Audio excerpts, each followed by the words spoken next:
Welcome to the Deconstructing Data podcast. I'm Jessie Lezak, CMO at BDEX, along with co-host David Finkelstein, CEO of BDEX. Yes. Great to be here again with you, Jessie. Yeah, you too. Co-founder and CEO. I know we're jumping on top of each other, but how's it going, David? What's new? All good. Just busy week as usual, and I guess it makes it a little busier since this is our second podcast this week. Yeah, that's true. We interviewed Gina from ChatGPT earlier this week, and so looking to get into the next one with our new guest we have today. Yeah, and a guest co-host, so we'll get into that too. But yeah, Gina was a lot of fun, and I'm sure maybe she'll make an appearance here again, since I don't think ChatGPT is going anywhere. Nope. But anyway, so everybody probably remembers, if you started listening to Deconstructing Data early on, Josh Morgan, our guest co-host today. Welcome back, Josh Morgan. How's it going? Fantastic. So happy to be here. Appreciate you too. Update us. What's new with you? Being busy in the land of customer marketing over at Drift, working on an ebook, and I am trying to my pivot into a new industry was I was so busy, and I am trying to get myself into learning SQL and some Python and some things like that. But I have also had to remind myself that I need to enjoy life a little bit and to rest. So just kind of juggling the enjoying my time, not being so crazy busy, and also trying to feel like I'm not being unproductive with my free time. Fantastic. Well, it's great to see you again. But I'll go ahead and bring in our guest. We have Adem Manderovic. Thank you so much for being here. He is the founder and CEO of Disruptur.co. And oh my gosh, there's just so much I could say. So Disruptur.co, it brings sales, marketing, and it puts customer success together so customers don't have to. And I'm sure everybody's seen hashtag closed circuit selling on LinkedIn because it's all over the place. And it is a one motion to create and capture demand and remove abrasion from the client acquisition pre and post sale. So utilizing this framework, this week's guest built ecosystems for done-for-you clients, removing the requirement for marketing, new business, and key account management. So this is all really great. Welcome, and thank you for joining us from your backyard in Australia. It's great to have you here, Adem. Yeah, thanks so much for having me, guys. I appreciate that. And this is not a fake background, by the way. Yeah, it's really beautiful. Yeah, that's great. It's awesome to have you here, Adem. Let's kick off the show and tell us your story. What led you to Disruptur.co, and tell us a little bit about the problems that you're helping to solve. Yeah. So basically what I learned in a high level is being head of sales in multiple places previously, mostly in the banking and insurance sectors, was that all of our bid contracts were actually getting rejected most of the time. So I was like, then I started to think to myself from a customer lens, who actually reads those 27 pages about the company that you're wanting to maybe need a solution from? And the answer to that I came to was nobody. So what I thought to do, which was a little bit maybe controversial, was to find some of those bid contracts and actually cut them down into two pages of sales copy. And then I cut that down again to make it more palatable with what I would like to read. And then I made that into educational content into a cartoon. And then I basically made a different delivery system of getting my new business team to ask for permission to send them to key clients to view. And once they did, they actually were so blown away that 8 out of every 10 actually went back to contract. So through that process, obviously I just kept repeating that in multiple industries. And I was like, why does this keep working so efficiently? But that's where I learned that the marketing that were hamstrung of what they were allowed to do at the time weren't actually hitting the mark of what the customer needed to see and where they needed to see it. So we built that out as a means to an end, but obviously I had to ask for forgiveness, not permission, each time that I did that. Yeah, I think so. Yeah. Sorry, I think the sun just moved. No worries. There we go.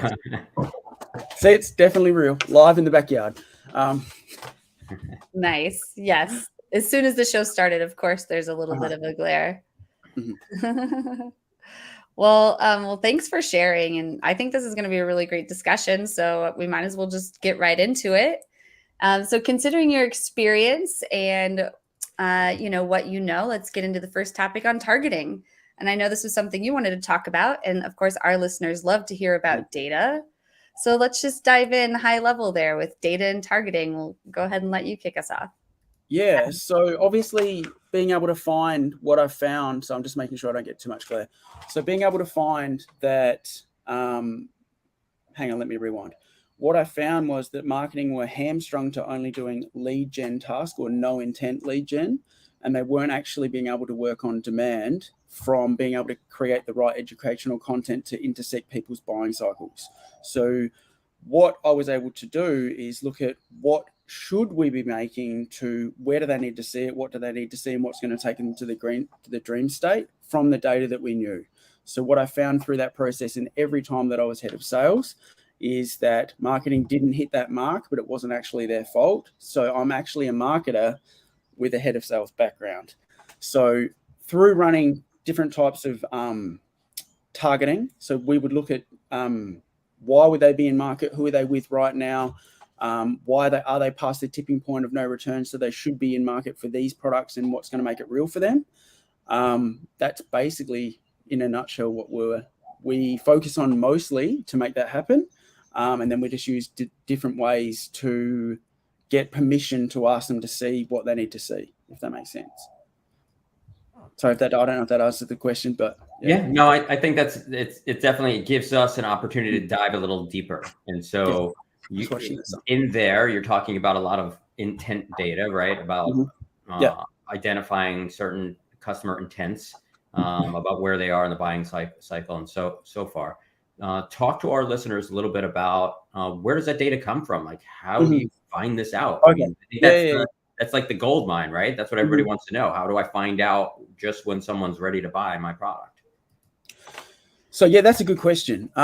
So I have a team that does that for me, obviously. Now we would obviously just do a data scrape of what I think the target should be, and then what triggers they should be. So whether they are, what their company financials are, is their job growth in their department size? Have they gone up or down in that sector? Who were they with previously? What factors do we know? Can we also run disc profiling on what those personas are, and then against our best win and loss to then make the personas what would be the best fit for us, so that we're not wasting our time. So I started talking about that as in what I call top-down targeting, because if we don't get all of those factors right, when we make that, we're just wasting our time. So with those known factors, that should put you well placed to be able to only be focusing on the ones that should be in market. But what we're doing different is, I know that we talked a little bit offline, is I'm also trying to find triggers of the B2C data of who are those personas, what do they do, what do they like, but where do they, the best part of this is what I'm talking about in commercial access gates, is where do multiples of those personas also exist, because they have to either one, work somewhere, two, hang out somewhere, or three, they're in an association somewhere, right? So if you're selling into a CTO, a CFO, or a HR manager for an employee benefit, they are also highly prevalent from B2C data somewhere else, and with all these known factors. So instead of selling to one company to get 50 seats, we are selling to maybe one person for access to 50 of those management job titles to get 50 of 50 seats, if that makes sense. So that's probably where we take it a little bit further.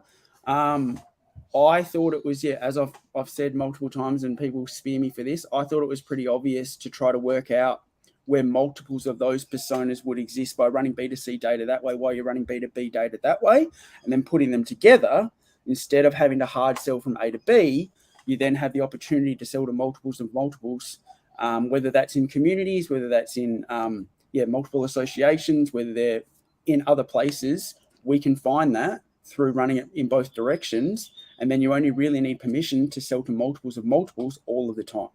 So if you're doing it that way, I also coined that is also a non-abrasive selling technique, because with all of those known factors, they should be in market for what you need to solve their problem to get them to the dream state.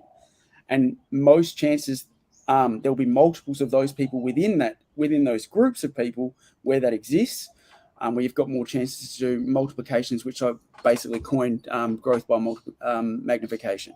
Sorry, the sun just moved again. I'll move it closer. Sorry, the sun just keeps moving. It's morning here in sunny Australia. Sorry. Yeah, no worries. Yeah. Does that make sense? Absolutely. Yeah, absolutely. I think it makes sense. I think that there's a lot of intricacies there to that, and there's a lot of deep diving into data that I think that when you say it seems obvious, I think the problem there for most people is, seems like a lot of wheels to spin, a lot of gears to spin in order to get to all that information and compile it all together. And so, I think that, it sounds to me like the value that you're really bringing to the table is sort of the having built the operations around being able to do all that digging and churn all that information to make great use of it. Right. Yeah. Well, maybe I could simplify like this, if I may. If your company had the opportunity to not sell from A to B, just hard selling for one opportunity, would you not try to sell multiples of that opportunity if you could? So where do those multiples of that opportunity exist?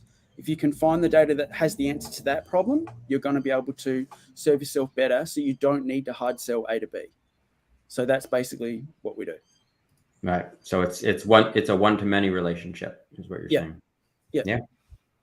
So if you're doing that in B2B, you just need to shift where the gate is. If you're doing that in B2C, you just need to shift where the gate is for those accesses. But it's really as simple as that. And I know that people have absolutely attacked me on LinkedIn when I've said that before, because I've come out and said it actually doesn't matter if it's B2B or B2C if you move where the access gate is, because multiples of those people work, associate, or congregate somewhere. So it's really as simple as that. It's very interesting. So in terms of targeting, that's all great. Does anybody have any other topics before we move into the next one, which is triggers? And we all know data is really important with triggers, because we don't want to trigger anything to the wrong person. Well, I do. So has your approach been any different going to the B2C personas versus the B2B? Because I think we often see, if we even just look at advertising and marketing, it's very often a different approach from B2B versus B2C, where B2B tends to be more, I don't want to say standoffish, but very kind of buttoned up, very professional. But as we go into B2C, it gets a little bit more personable, because you're dealing more with consumers and people. Has your approach changed at all when you're dealing with B2B versus B2C? Great question. I think if I was bold enough to call the company Disruptor, I've got this covered. So in short, no, because you only need to get permission for access of those multiples from somewhere. So once you've got that, how you're getting to those multiples of multiples is basically the same. You just need to change where the access for that exists. So for example, when I did the FMCG company that only sold direct to consumer, all I needed to do is work out where the multiples of those consumers have that problem, and then ask for access to sell into those groups of multiplication. So that is exactly the same as if I was doing that in a B2B situation. I just need to shift. Instead of selling into where multiples of those B2C people are, I sell into multiples of where the B2B personas are in one place. But the access, the request, the educational content, and the targeting of that is exactly the same. Does that answer your question? I know that it sounds ridiculous for me to say that it's exactly the same. However, I can assure you, through 13 industry sectors of doing it, I think that I have some substantiation. Well, and I don't think it's necessarily like ridiculous, because there are a number of people like Todd Closer and other people that, and I probably butchered his last name, that take that approach, what would have been, and I use kind of like Old Navy as kind of an example, who basically gave all their like outreach to the consumer specifically to create kind of a lot of personality to it, and bringing it into the B2B. And then some people are very, they're like, no, this is not how we do it. But I think that we've seen that we have to kind of evolve with the times. Mm-hmm. I agree. Yeah. Absolutely. Well, it's 4:30 and I have to be mindful of the clock because I'm always the one that has to cut us off. So I'm going to move us along onto triggers. So again, we'll let you kick us off here, Adam. What would you say to our audience in terms of data, triggers, and what you're doing with B2C data, and I guess, of course, B2B data as well?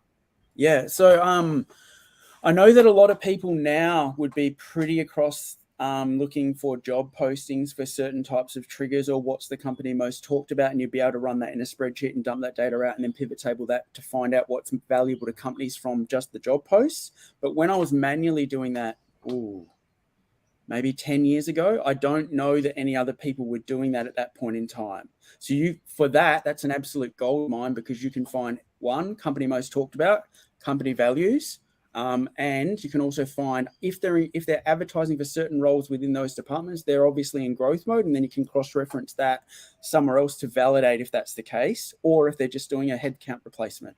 So that's the number one thing for me that I found through all of these years. So now probably 11 years of doing that. That's the number one thing that I would be looking for. Other things you could obviously scrape if you're good enough through certain types of back ending, and to find out in things that are mentioned on public in the company financials to see what they're trying to achieve. There's obviously, with the advances of what we can do now in the data, those types of things. And then on like the LinkedIn side, there'll be obviously triggers. Yeah. Oh, sorry, Josh. I was just reading your question. Sorry. Yeah. So that. So where was I? That was. Those are the two main triggers that I would be looking for.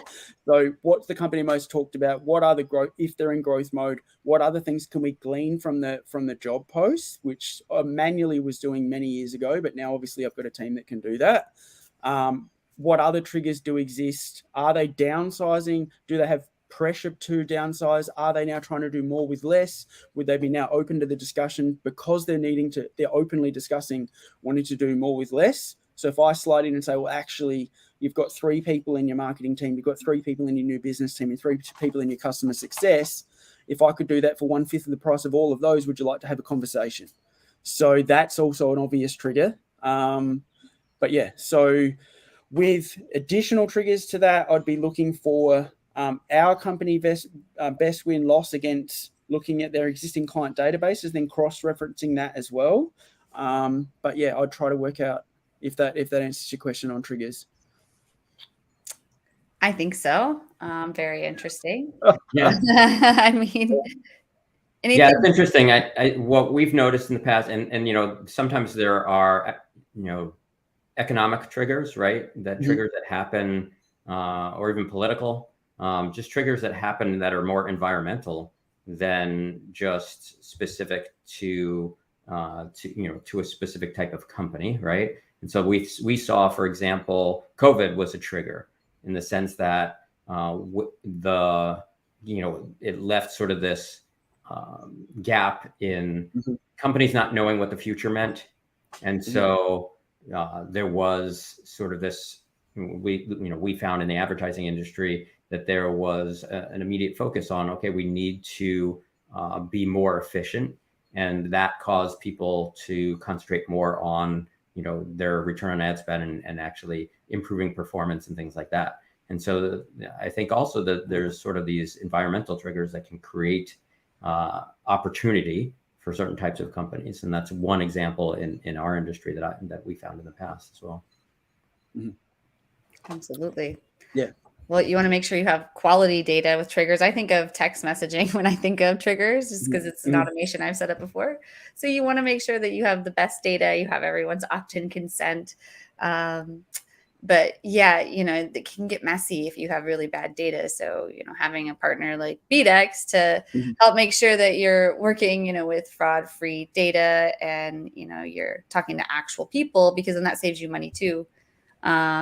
Just think of like different triggers that include direct mail. Well, that's a stamp every time you're sending it. So if you have bad data, then you're going to be sending mail to the wrong person. But yeah, that's immediately what comes to mind for me when I think of triggers is bad data and just wasteful money, wasted money. Mhm. So I have a question on this. It's a little bit not necessarily related to triggers because I noticed that you mentioned like, hey, you've got these three people here, these three people here, these three people here, and you are talking about your sales all the way to your customer success. And so I know like a big pain point of companies right now is customer retention. So it sounds like you are coming more from like a full cycle. And does your company like how do you account for like hitting that retention of the customers if you are pulling the entire thing together from the sales to the customer success team? So from what perspective do you mean? Do you mean from sorry, can you reframe that? Yeah. So if we're coming in, because it sounds like you're coming in for almost like a full cycle, because you're coming in from sales all the way to the customer success team, which is typically they are handling like retention of the customers, which is absolutely important. So does your company play a part in the retention of customers also? Yeah, big time. So the reason, okay, I'm glad that you reframed it that way. The reason that I did it that way is because one of the biggest things that I've noticed, obviously being head of sales many times before, and then also realizing the misalignment and misunderstanding of job function between new business and marketing, equally as such, I found the same problem between new business and customer success. So what you've just indicated there would suggest that customer success is doing their job as it was intended before all of the split outs of predictable revenue 2011, but that hasn't been my experience in any of the industries that I've worked in, that I work with, or that I've been head of sales for. What I found was that customer success are now the more junior people than the SDR people, and the people that manage those people have never had a sales job in their life. So two things happen from that. Obviously, I was going to say a cluster swear word, but I won't say that. Is what I found is that a massive causation there is they're not go-getters, they're only order takers. So what that does is when new business does a handover for a communications plan with assigned agreeables, they don't action it. Customer leaves. The other component of that means that they only process left to right what they know day to day. That means on the way side of that is they're not chasing the existing lapse contracts. They don't work on the renewals, and they don't have any outbound actions for opportunity spot. That's the reason that I made Disruptur also encapsulate that if you want us to do that for you. And what that would look like is us placing those calls, but we can also do that from a cleanse perspective. So lapsed clients will be doing where are you now calls, what could we have done better, and what would need to happen to make that happen.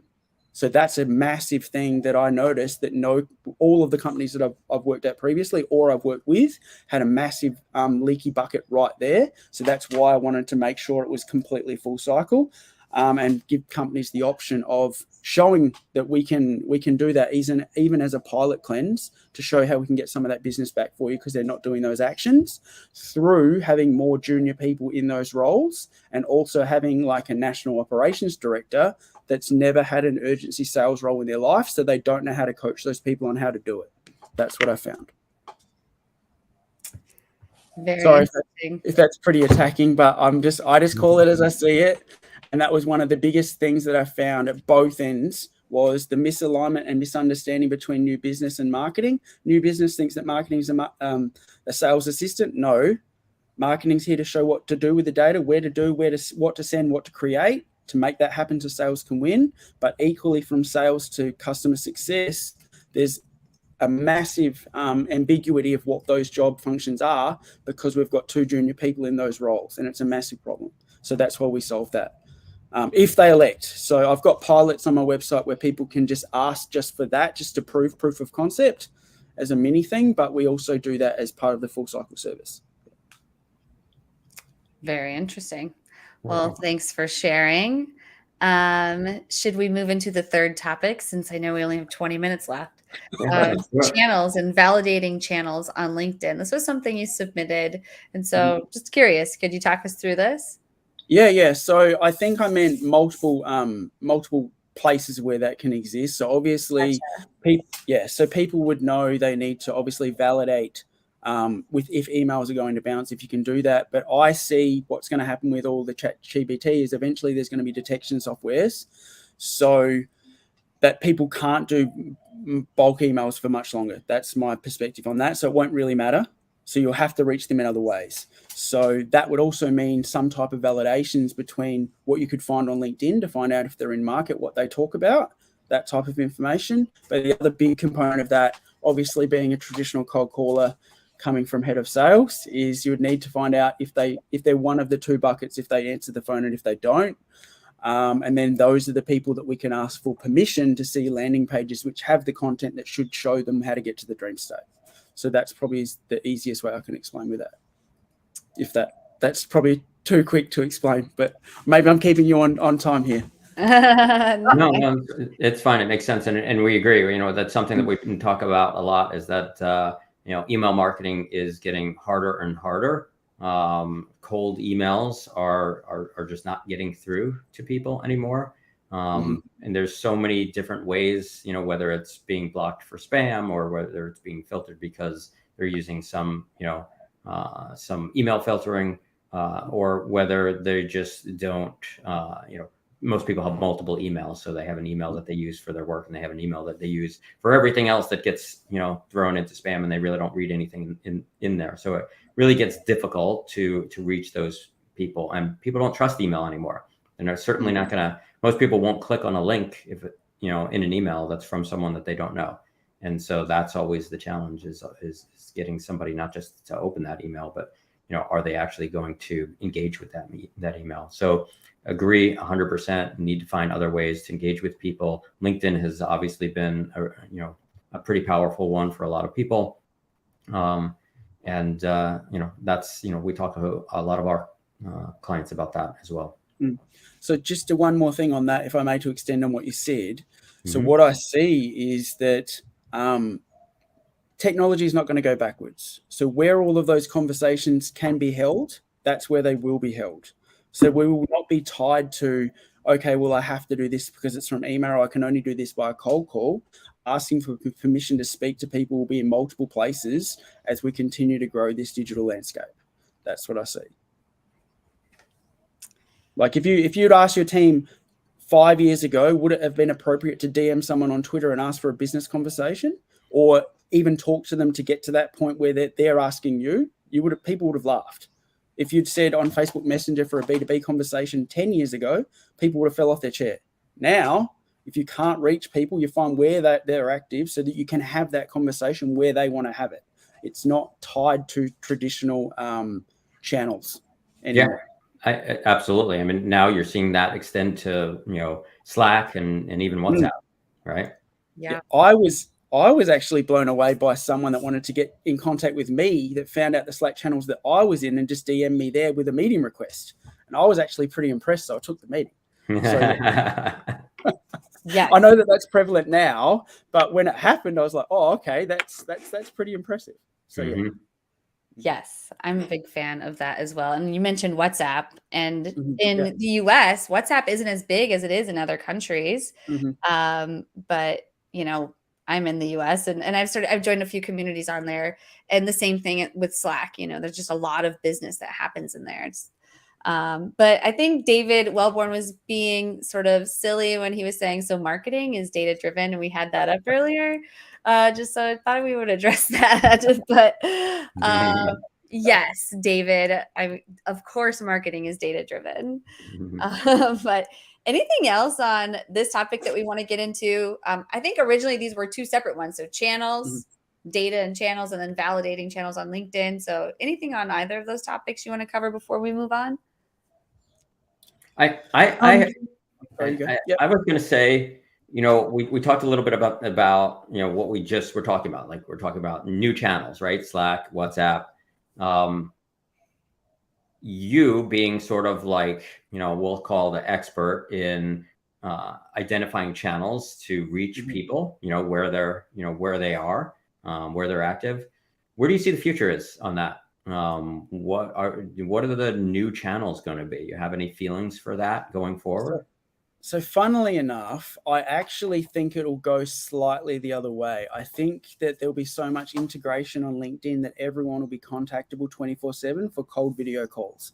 That's what I think. With the integration of how far they're going to take Sales Navigator with Dynamics, they'll take that further to give people the option if they want to answer a cold video call or not. I wrote a paper about this like 3 years ago on LinkedIn, and people thought that I was like crazy, but I can't see how that won't happen. So you'll be able to have full ungated access to multiple people, but it'll be up to them if they want to answer that call, is what I see. But for what you're angling at there in terms of communities and different types of where those groups exist, anywhere and everywhere where people congregate or make content, they'll also give the same access. So sometimes people are not obviously available on LinkedIn, or you can't get them on Facebook Messenger, or they might be on WhatsApp, but they might be on Telegram, or they might be on Getter. Telegram. See, that's what we don't hear a lot of that here. I don't. Is that even in the US? Yeah, Telegram, Signal. Yeah. Okay. Mm-hmm. So there's other places where that is massive all around the world, where people are already seeing that that's where they congregate in groups, and you don't have to be a member of those groups to message those people. So, but you need the time and the ability to know what you're looking for. But there'll be more and more of those accesses, is what I see. I thought you were literally talking about a Telegram. I was like, oh, we're going really way back there. Yeah. Morse code. Yeah. To me, one of the biggest problems with channels is, as new channels come out, there tends to be a permeation of solicitation. But for example, we had email, and if they don't get you to respond in email, they're coming out to LinkedIn. And like an example of this was, I got, a message on LinkedIn, and they were talking about, hey, we see that your company's in the food and beverage industry. And I'm like, what? No, they're not. Did you even take this, as Tom Slocum would say, like, show me, you know me. So if you're going to outreach, I think that's Sam McKenna. Well, that's what he would say, is Sam McKenna. And so I know, like, if I was trying to get people to respond to me, I had more luck sending them like a 60-second video off of Vidyard, because they're more likely to open up that rather than like sending emails. And so I think that's like, there's so many emails and so many people trying to reach us just on things that are not relevant to us, that, it makes us hesitant to even like open the stuff that would be relevant. Yeah. So funnily enough, with what you said at the start there, I actually think you're right with some of the stuff to go backwards to go forwards. So what I think will happen is, if we look at all of these places where these people can or could be reached, there'll be some people that will look to do things that used to work in back in the day. So co-branded boxes with like deals as options, like, i.e., this is a proposal that's done on craft paper inside of a co-branded printed box via post. I guarantee people will start doing that this year, because no one does it. So if you receive that, you'd be like, well, there's a lot of effort here. I'll at least read it. And then if you read it and it hits the mark, you're like, well, hang on, I probably need to contact those people. So there'll be some people that are onto it within what works and what should work and what's not being exploited to the point of ridiculousness. And people that can tweak all of those channels will be very, very successful. We just had that conversation in one of our internal meetings. I think it was today, just about the shift back to regular, direct mail. Yeah. Because it is getting more difficult in some of the online channels to reach people, right? Via email or whatever. So I think there is an interesting shift that may happen there, back to more direct mail. Yeah. We're all going to become pen pals again. But I'm still kind of floored by your comment about the video call, because I'm trying to figure out like if someone tried to invoke a video call to me and I did not know who they were, what are the chances of me actually responding to that? I mean, I guess it depends on the platform. It'd be interesting, actually, I think, for LinkedIn to have video call capabilities. They do. They have it. I video call people on LinkedIn. Yes, on the DM. Yeah, never but tried I mean, that. I never even But the noticed it was audio there. is better. Just send people a little audio message like, hey, Mhm. da, da, da, da, da, da, da, and then it just goes a little, Mm. yeah. Hmm. Now you I've never know. done that. I didn't even But- know that was a thing. David, did you know that you could actually cold video call drop people on Teams meetings? On what? Say that again. On Teams, on Microsoft Teams, you could Oh. cold Oh, I cold hate video that. call I've people. Yeah, gotten I've had that before. happen to me. Yeah. Yeah. I I'm not didn't saying to accept do it. it, but I'm just saying it was possible. Yeah. Yeah. Yeah. And interesting. Advertisers have to get more and more creative these days, and they need to have really great data. But speaking of all that, we ask all of our guests about their tech stacks. What are some of your favorite tools? And go slow because I'm going to try to tag them in the comments. And tools that you might think that B2C marketers primarily, or data experts might find helpful. Well, I don't want to be overly disappointing because Okay. I'm a big advocate of going backwards to go forwards. Because I have a massive lean on a team that does that, I've literally cancelled all of my stacks. So because if I only need to know to show them what to look for, I can make them a chart and say, when to know these factors, can you search me for this and tell me what comes back? And then I'll tell them how to do it. So in terms of stack, and I don't want to cut your segment short, I don't even have a stack anymore. And that's the complete honest truth. You can check. Well, but, I don't know if that's true because you've StreamYard or something. You're running a podcast. Yeah. Oh, okay. All right. So, Yeah. okay. I thought you meant in terms of the data scrapes to build the educational content to figure out the buying cycles to run the Yeah. multiples. I mean, ideally, Okay. if you knew any of those that you might suggest, but Even just your day-to-day life. yeah. So. Okay. So, yeah, you guys would know for every part of my content, obviously edit all that stuff myself and then put that out as quick as possible. But you guys would know you can do that in two heartbeats. So I use v.io for that. For my podcast, I run everything through Anchor and then upload that through RSS to Apple. But yeah, everything else is just kind of, pretty v.io? Yeah.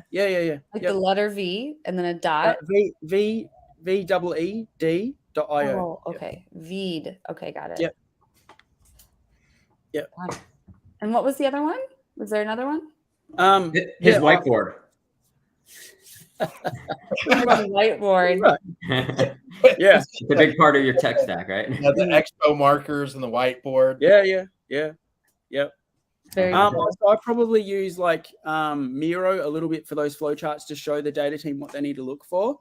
And then if they find that, look for this and then that type of thing. But yeah, in terms of like massive tech stack, I know that I spoke a lot about that talking to Justin Michael's body of work previously. But now, because I've got it down pat with my team and telling them what to look for, I don't waste my time with all of those things anymore. I just say, this is what you need to look for. This is where you should find it. Do this. And then, my personal stack, I just obviously use computer and those three things. That's basically it. So, yeah. Yeah.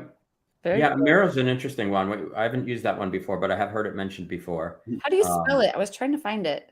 M-I-R-O. M-I-R-O. Okay. Yeah. Well, Whimsical would do the same thing, but I found it more complicated for the ones that are like very branched. So I found Miro easier. Yeah. Okay. Not Mirror Group, right? Oh, I can send it to you. No. Yeah. That's all right. Yeah, it's not popping up for me. It's a collaborative tool. Oh, interesting. Maybe they don't have a LinkedIn page. Yeah, it's MIRO. And they call themselves Visual Collaboration Software. Interesting. Okay. Well, thank you for sharing that with us. All right. Cool. Sorry to disappoint your segment on text. No, not at all. Actually, that's a good one because I know someone has mentioned that before. I think that the interesting thing about talking about tech stacks is that sometimes you learn new things, sometimes you hear the same things, but even when you hear that, I think especially for our listeners, it's like, oh wait, I heard that someone mentioned that before. It just gives someone kind of a reminder, like even for me, like I'm going to go look it up again because I know that it's been mentioned before, and it's not something that I ever really considered using, but the more people I hear use it, the more I think, well, maybe I should be using it, so I got to check it out. Yeah. So sorry, one correction. When I do get the data back from those teams, I do get them to also run that through Cumantic.ai to do profiling. But that's really the only one that I'm using right now. Very cool. And I think it sends a good message that you don't need a huge tech stack, right? You need the tools that you need. Yeah. Well, if they're companies looking to do more with less this year, they should be looking to go backwards to go forwards with only what they need, in my opinion. You can say that again. Yep, that's a good way to wrap this session up. Absolutely. All right. Well, in closing, where can people find you? Obviously on LinkedIn. And then my podcast is Better Business Building by Adem Manderovic on Spotify. It's also on Apple as well. That's basically it. I am on TikTok, but it's only very, very small. Thank you for all your support on there, Jesse, yourself. But mostly on LinkedIn is where you'll find me. Nice. Well, thank you so much for joining us. No worries. Yeah. Thank you so much for having me. Appreciate your time. Thanks, Adam. This has been great. Appreciate you coming and joining us on the show. And Josh, great to see you again as well, too. Sorry there. Didn't mean to cover your head. But yeah, keep us posted of when you can stop by again. It was great to hear from you, Josh. So, all right, everybody. Well, thank you for another really great Deconstructing Data podcast.